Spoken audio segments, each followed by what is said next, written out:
Nah, sekarang Mimin akan kembali ke bagaimana yang disebut re-entry yang cantik. Nah, kan sering teman-teman nanya itu, Min, bagaimana cara mendapatkan entry yang cantik. Nah, kalau teman-teman bertanya entry yang cantik, kita fokus ke time frame acuan atau time frame 1. Re-entry yang cantik kita fokus di time frame 1 yang mana MA50 berada di atas mid BB. Kenapa?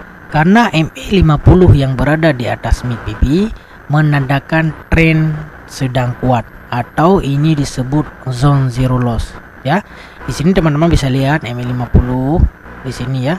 MA50 bermain-main, lalu ada candle yang break dan kemudian MA50 hampir mendekati mid BB dan lalu bersilang sehingga dia turun. Ya, berbeda halnya dengan MA50 yang bermain-main di kawasan sideways ya, dia akan melemah seperti ini ya.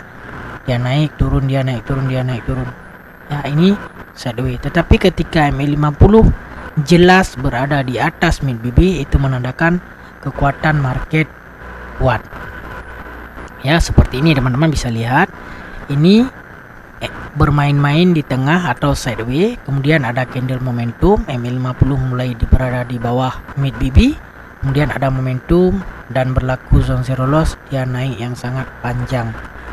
Begitu juga ketika penurunan, dia akan pertama-tama dia akan break MA50, lalu MA5, MA10 akan menuju ke bawah MA50, baru MA50 cross dengan mid BB, barulah pergerakan akan berlanjut.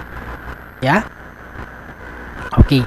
Untuk mencari re-entry yang cantik, pertama di time frame pertama itu harus re-entry yang berada dalam keadaan zone zero loss. Itu re-entry yang cantik. Apabila dia sudah berlaku candle arah pupuk, lalu dia ada membuat re-entry MA50 di atas, ini re-entry yang cantik. Ya, di sini juga teman-teman bisa lihat yang membuat re-entry. Nah, ini juga re-entry yang cantik di time frame acuan. Tinggal kita ke time frame konfirmasi dan ke time frame 3 untuk entry. Nah, di sini juga Mimin ingin menjelaskan salah satu peranan MA50. MA50 yang semakin jauh daripada candle bermaksud penurunan mulai melemah. Kenapa? Karena ketika MA50 keluar daripada top BB, retracement itu tinggi. Untuk apa retracement ke sini? Untuk melengkapi setup yang berlaku di time frame yang lebih besar daripada H4 kalau berlaku di H4. Jadi bagi teman-teman yang masuk ke re-entry, perhatikan MA50 masih berada dalam BB dan tidak terlalu jauh daripada candle. Apabila dia sudah keluar, maka kita harus keluar terlebih dahulu karena kemungkinan retracement atau balik arah lebih tinggi daripada biasanya ya. Makanya tadi Mimin contohkan di sini ya. Di sini ada re-entry. Tadi Mimin sudah contohkan ya. Di sini Mimin contohkan momentum re-entry ya. Nah, tetapi MA50 ini masih di bawah mid BB kan? Di bawah mid BB. Nah, ini re-entry yang belum zone zero loss. Tetapi ini kawasan yang MA50 berada di bawah mid BB sebelumnya, dia mulai menuju ke atas mid BB. Ini candle yang break MA50. Dan kalau kita perhatikan ke time frame H1, area re-entry ini adalah MA50 keluar daripada top BB. Yang sebelumnya dia dekat, semakin lama semakin menjauh. Ketika MA50 menjauh daripada mid BB, kita bisa melihat potensi retracementnya sangat tinggi. Ya, kenapa dia naik sampai sini? Karena dia mau bilang, oh, aku mau naik untuk membuat re-entry di time frame H4. Makanya time frame konfirmasi ini kegunaannya untuk mencari MA5, MA10 di time frame H1, di time frame acuan. Ya, jadi fungsi daripada top BB di time frame konfirmasi adalah area tertinggi di time frame H4. Area ini ya. Oke ya, semoga bisa dimengerti ya. Nah, untuk kita mendapatkan entry yang lebih bagus, kita tunggu mungkin re-entry zone zero loss yang sudah ada persilangan ya, persilangan MA5 MA10 seperti ini. Ini adalah re-entry yang sangat-sangat cantik, dimana di sini clear semuanya. Garisan MA5 MA10 sudah cross daripada mid BB, MA50 keluar daripada mid BB, persilangan di atas, bermaksud re-entry zone zero loss ini sangat-sangat kuat ya. Itu re-entry yang cantik. Nah, sekarang teman-teman juga bisa melihat di sini ada momentum dia naik membuat re-entry. Mulai dia turun dan candle mulai jauh dengan MA50. Di sini teman-teman bisa lihat nih candle ini MA50. Perhatikan juga jarak MA50 dengan mid BB. Nah, dia sudah berjauh sehingga keluar daripada top BB dan market retracement membuat momentum, membuat re-entry buy dan dia naik. Makanya kita harus sangat berhati-hati ketika MA50 berjauhan dengan candle dan mid BB ya. Jadi itu dia cara menggunakan re-entry yang cantik, dan kita bisa melihat kalau di time frame H4 MA50 keluar daripada top BB di kawasan ini ya.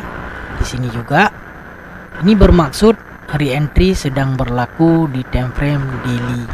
Sama halnya dengan re-entry yang kita coba tadi di H1 ya. Sorry, ini nggak kedetek. Ya, di sini mencoba tanda. Di sini MA50 keluar daripada top, kemudian turunkan di sini keluar daripada top juga, dan di sini berlaku rejection top dan ada MA50 juga. Ini ketiga ini bermaksud re-entry daripada time frame daily.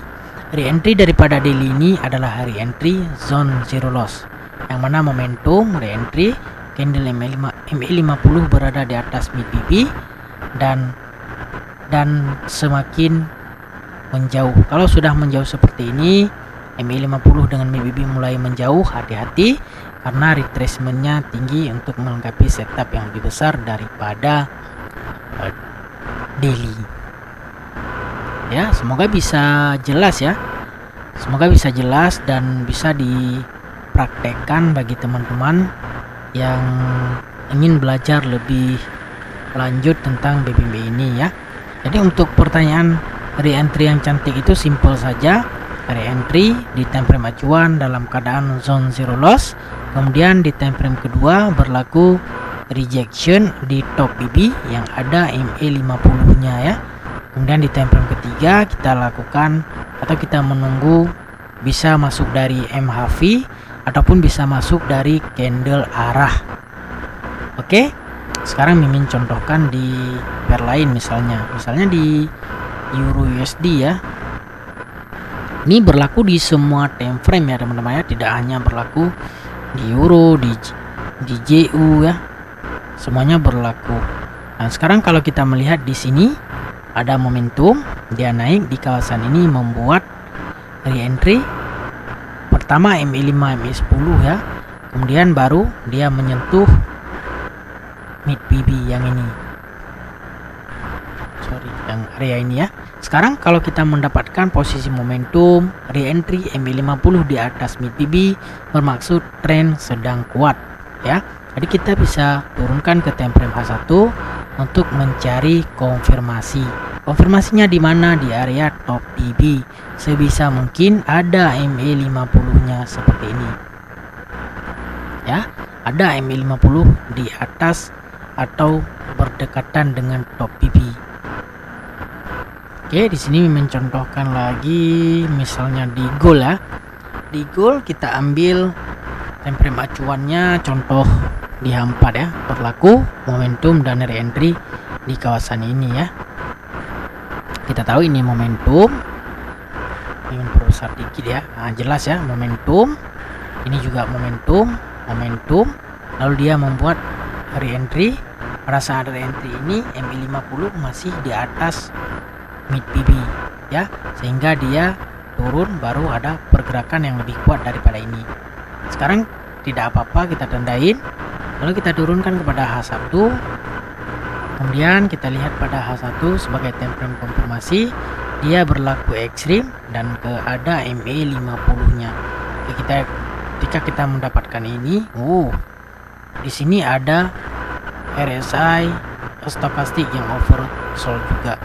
Kita sudah mendapatkan konfirmasi dan sekarang kita tinggal mencari atau tinggal entry di time frame ketiga saja ya. Kita cari karena ini sudah agak jauh. Nah, di sini kita bisa masuk daripada market hilang volume ya, atau dari kita menunggu CSAK atau masuk di area market hilang volume. Selama tidak ada candle momentum yang berlawanan, entry kita masih valid ya.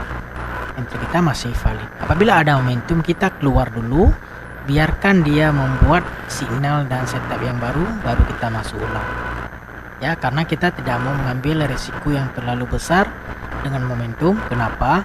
Karena candle momentum adalah candle yang membawa pergerakan market ya. Seperti ini ya, ada momentum dia naik berterusan ya, ada momentum sell dia turun berterusan, jadi sangat beresiko kalau kita masih menahan posisi ketika ada candle momentum. Oke ya, semoga bisa menjawab pertanyaan-pertanyaan dari teman-teman yang belum begitu mengerti tentang re-entry dan konfirmasinya. Re-entry yang cantik, jenis-jenis re-entry berlaku setelah CSAK dan candle momentum, dan re-entry yang cantik di time frame acuan dan sampai ke time frame entry ya. Semoga bisa menjawab dan semoga bisa diterima dan menambahkan kepahaman dari teman-teman. Oke, sebelum akhiri, Min juga ingin menunjukkan re-entry yang bisa dibilang gagal ya. Contohnya seperti ini ya. Di sini ada momentum, kemudian seharusnya area ini adalah area re-entry sell, namun dia makin naik sampai ke mid BB baru dia turun. Nah, inilah peranan dan fungsi daripada time frame kedua dan time frame ketiga. Sekarang re-entry ini kita lihat kepada time frame kedua. Nah, re-entry ini kita lihat, ini adalah re-entry yang mendukung karena ada ekstrim dan MA50. Pertama yang ini ya. Nah, yang ini ada ekstrim dan ada MA50 dan area stokastik berada di area overbought.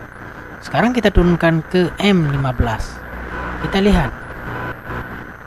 Nah, dia valid ya. Dia valid, tetapi dia tak melanjutkan penurunan yang signifikan. Dan kita lihat di sini kapan dia berlaku pembalikan yang signifikan, ketika ada candle momentum ini. Ketika ada candle momentum dia akan menaik lagi ya. Tapi apabila ada momentum kemudian re-entry diteruskan dengan momentum yang baru,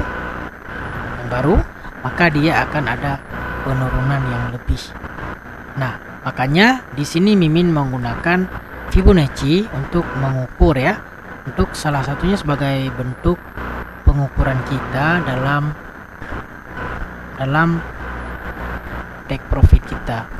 Nah, di sini kita bisa melihat dia turun sampai hanya ke TP1 saja, dan kalau kita menandakan area TP1 ini, kita bisa melihat kepada time frame H1 area CSAK, kita lihat kepada time frame 4 dan dia berlaku rejection di area ini ya.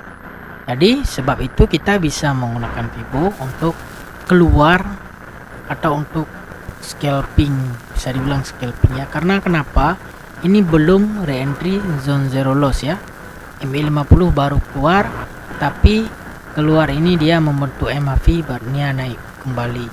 Artinya ini berpotensi ke market yang sideways ya, bukan tren yang bergerak kuat seperti zone zero loss, karena ini belum berlaku zone zero loss ya.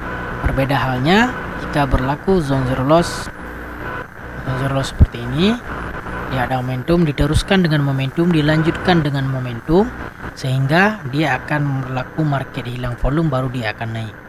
Sedangkan ini yang paling depan belakang ini ada momentum, dilanjutkan dengan momentum, dia membawa re-entry, tak dilanjutkan dengan momentum yang baru.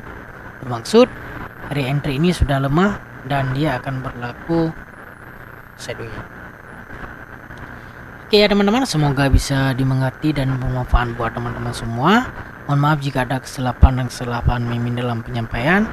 Mimin akhiri, assalamualaikum warahmatullahi wabarakatuh. Salam profit.